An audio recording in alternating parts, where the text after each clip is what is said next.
పాకిస్తాన్‌లో శనివారం ఉదయం అనూహ్య పరిణామాలు చోటు చేసుకున్నాయి. దేశంలోని పలు కీలక వైమానిక స్థావరాలపై భారీ పేలుళ్లు సంభవించడంతో తీవ్ర ఉద్రిక్త పరిస్థితులు నెలకొన్నాయి.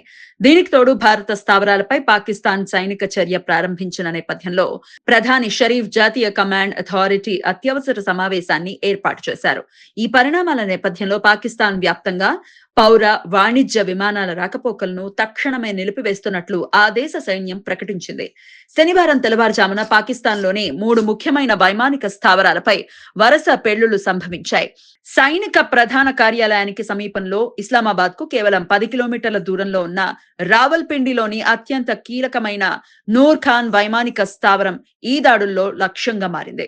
గతంలో చాక్లాలా ఎయిర్ బేస్ గా పిలువబడిన ఈ స్థావరం వైమానిక దళ కార్యకలాపాలకు, విఐపి రవాణా యూనిట్లకు కేంద్రంగా ఉంది. నూర్ ఖాన్ తో పాటు చాక్వాల్ నగరంలోని మురీద్ వైమానిక స్థావరం, పంజాబ్ ప్రావిన్స్ లోని జాంగ్ జిల్లాలో ఉన్న రఫీక్ వైమానిక స్థావరం కూడా దాడులకు గురైనట్లు పాకిస్తాన్ సైనిక వర్గాలు ధృవీకరించాయి.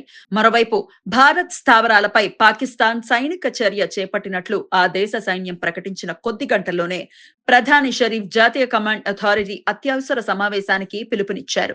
దేశ భద్రతకు సంబంధించిన అత్యున్నత నిర్ణయాధికార సంస్థ అయిన ఎన్సీఏలో ఉన్నత స్థాయి పౌర, సైనిక అధికారులు సభ్యులుగా ఉంటారు.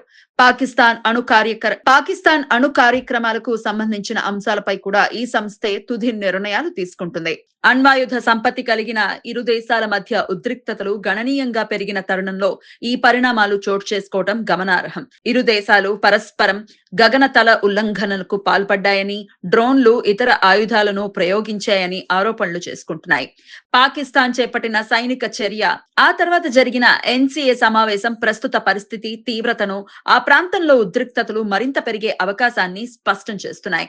అంతర్జాతీయ సమాజం ఈ పరిణామాలను నిశితంగా పరిశీలిస్తూ ఇరు దేశాలు సంయమనం పాటించాలని, చర్చల ద్వారా సమస్యలను పరిష్కరించుకోవాలని